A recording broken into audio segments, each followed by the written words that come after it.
So the recently launched Xiaomi Mi Notebook Pro and Ultra series was too overpriced for some people, but we have the Mi Notebook Ultra here and काफ़ी लोगों के बहुत सारे doubts थे Mi Notebook Ultra and Pro से related, तो वो queries तो हम इस वीडियो में पूरा करने ही वाले हैं आप सबके लिए। बट एटलीस्ट गाइज मैं ये कहना चाहूँगा कि this Mi Notebook is at least better than the Realme laptop which was launched before the Mi Notebook. So let's directly open the box. जैसा कि आप लोगों को दिख रहा है इतना फैंसी बॉक्स नहीं है as compare to the Realme notebook जो कि कुछ टाइम पहले आया था। एंड ऑल्सो एप्पल के लैपटॉप्स का भी पैकेजिंग इससे बहुत बेटर होता है, बट इनका पैकेजिंग में इन्होंने इतना इन्वेस्टमेंट नहीं किया है। आपको बहुत सिंपल पैकेजिंग दिख रहा है, बट यहाँ अंदर आपको सेफ्टी प्रॉपर मिल जाएगी आपके लैपटॉप के लिए। इनसाइड द बॉक्स लैपटॉप बहुत ही प्रॉपर कुशन पैडिंग के साथ आता है ताकि उसको कोई डैमेज ना हो। Keeping the laptop aside, let's see क्या क्या मिलता है लैपटॉप के साथ आपको एक्सेसरीज में। Don't expect too much. तो अंदर साथ में आपको सिर्फ एक चार्जर आएगा आपके लैपटॉप के लिए, विच आई डोंट नो कितने वॉट्स का चार्जर है, प्लीज़ एडिटर वीडियो में डिटेल डाल देना। एंड जैसा कि आपको पता है ही जो चार्जर है वो एक टाइप सी चार्जर है। चार्जर एज़ यूजुअल जो नॉर्मल बिल्ड क्वालिटी आती है हर एक चार्जर की वैसी ही है। Now it's time to open the main package which is the our laptop. I don't know how many of you will agree with me, but आपको सबको पता है ही कि इसका डिज़ाइन जो है कहीं से चुराया गया है, कहीं तो मार्केट से, आई don't no.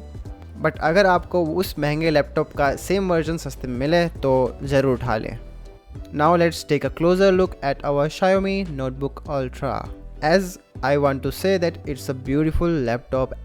Looking at those sharp edges, it's very beautiful. Specifically those sharp edges. We don't have much color options here, only we have the silver color options. मैं एक्सपेक्ट कर रहा था कि शायद और भी कलर ऑप्शन मिलेंगे हमें, बट नहीं। The laptop is very thin and light weighted. Also one more thing, आप इजीली इसके लिड को ओपन कर सकते हैं with only just one finger, and the fingerprint is also quite very fast. थोड़ा क्लोजर लुक ले ले हम फिंगरप्रिंट सेंसर या फिर पावर बटन की तरफ, तो उसके पास आपको एक कस्टमाइजेबल माइक्रो की भी मिलती है, तो आप उसको अपने हिसाब से कस्टमाइज़ कर सकते हैं। एंड जो उसके ऊपर है वो है power button as well as the fingerprint sensor. Also the finishing on this laptop is very top notch.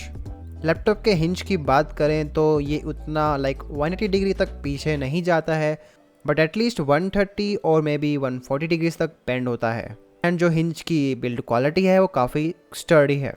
अगर आप इस लैपटॉप को परचेज़ करते हैं तो ऑन द फर्स्ट यूज़ आपको बैटरी को पहले चार्ज करना पड़ेगा ताकि आप उसको एक्टिवेट कर पाएँ, तभी जो आपका लैपटॉप जो है वो ऑन हो पाएगा। एंड मैं ये बोलना चाहूँगा कि आप फुल चार्ज करें उसके बाद ही ऑन करें। तो जब मैंने इसको चार्ज किया तो एटलीस्ट 1 आवर के अंदर ही ये फुल चार्ज हो गया था। But also one down side is guys कि इसकी बैटरी काफ़ी जल्दी ड्रेन होती है। लैपटॉप के लेफ्ट साइड की तरफ देखें तो आपको यहाँ पे टाइप सी पोर्ट मिलेगा जो कि data transfer as well as charging के लिए यूज़ होगा। देन HDMI पोर्ट आता है, USB पोर्ट है, and lastly the Thunderbolt port. Looking at the right side you get a USB port and a 3.5 mm jack. Looking at the front जो जिसका design है बहुत स्लिम है and आपको एक प्रीमियम फील देता है। साथ में आपको एक गैप दिया गया है ताकि ईजिली आप इसके लिड को ओपन कर पाएँ। Now looking at the bottom of the laptop, there are the laptop feet which helps your laptop to hold its ground and they work very well. Then आपको मिलता है एक बहुत बड़ा छेद जिसके थ्रू आपको हवा जाती है अंदर बाहर। Then left and right में आपको लैपटॉप के स्पीकर्स दिखेंगे। Now taking a closer look at the keypad, तो काफ़ी अच्छा फिनिश है, काफ़ी अच्छा गैप्स मिल रहा है आपको कीज़ में। एंड ऑल्सो यहाँ पे आपको राइट साइड में नम पैड नहीं मिलेगा। देन जो कीबोर्ड है ये एक बैकलिट कीबोर्ड है, यहाँ पे आपको 2 लेवल ऑफ ब्राइटनेस मिलता है इस कीबोर्ड में। अब इसी बात पर चेक कर लेते हैं कि हमारा ये लैपटॉप कितना फास्ट है। तो अगर हम रीस्टार्ट करें हमारी लैपटॉप को तो इसने सिर्फ 30 सेकंड लिए अपने आप को रीस्टार्ट करने में। अगर गाइज ये लैपटॉप 30 सेकंड में रीस्टार्ट हो सकता है तो आप अपना 1 सेकंड देख के मेरा चैनल सब्सक्राइब कर दीजिए। अब बारी आती है कैमरा क्वालिटी की। तो गाइस कैमरा क्वालिटी ने तो मुझे काफ़ी ज़्यादा अच्छा फील करवाया है। तो यहाँ पे आपको 0.8 मेगापिक्सल कैमरा मिलता है, 720p में रिकॉर्ड करता है या फिर कैप्चर करता है इमेजेस।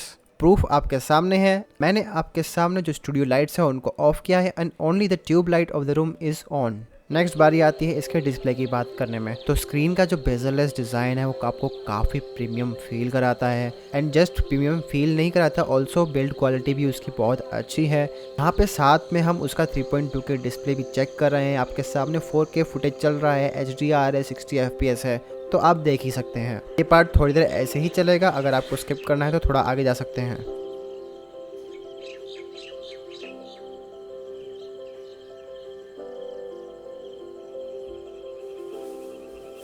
अगर काफ़ी लोगों के मन में डाउट्स है कि इसकी ऑडियो क्वालिटी कैसी है, तो आपके सामने म्यूज़िक प्ले हो रहा है, आप खुद ही बता सकते हैं कि कैसी इसकी क्वालिटी है।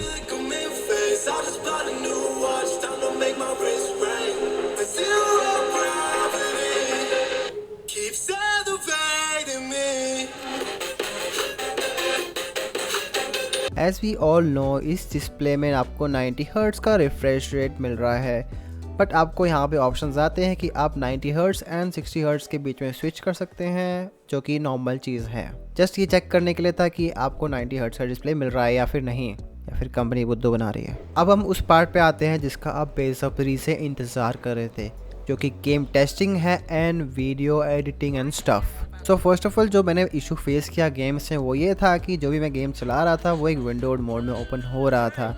मे बी हो सकता है कि इसके रेजोल्यूशन की वजह से हो सकता है, जो कि एक डिफरेंट टाइप का रेजोल्यूशन है। तो सबसे पहले यहाँ पे हमने टेस्ट किया है GTA 5। दोस्तों इसके ग्राफिक्स प्रोसेसर के बारे में तो बताना भूल ही गया। तो यहाँ पे आपको Intel Xe ग्राफिक्स प्रोसेसर मिल रहा है, जो कि 8 gigs ऑफ मेमोरी के साथ आता है। Now as I was testing the GTA 5, तो हमें 3.2 के रेजोल्यूशन एंड लो सेटिंग पे ऑलमोस्ट एवरेज 20 FPS मिल रहे थे, एंड ऑन 1080p रेजोल्यूशन आपको यहाँ पर ऑलमोस्ट 28 to 30 FPS मिल रहे थे। Next game which is the Battlefield 5, same goes for this game.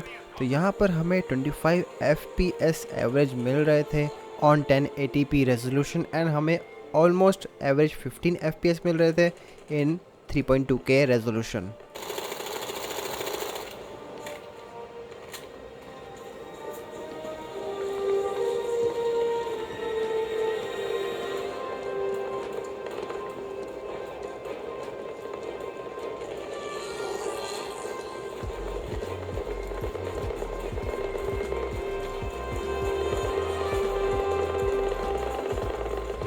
अब बात आती है कि आप कितना अच्छे से एडिटिंग कर सकते हैं इस लैपटॉप पे, जैसे कि DaVinci Resolve पे, Premiere Pro, After Effects and Photoshop। So first we tested out the DaVinci Resolve, तो उसमें आप काफ़ी अच्छे से हैवी एडिटिंग कर सकते हैं, एंड ऑल्सो हमने रिकॉर्ड किया टाइमिंग एक पर्टिकुलर प्रोजेक्ट का एक्सपोर्ट करके उसको।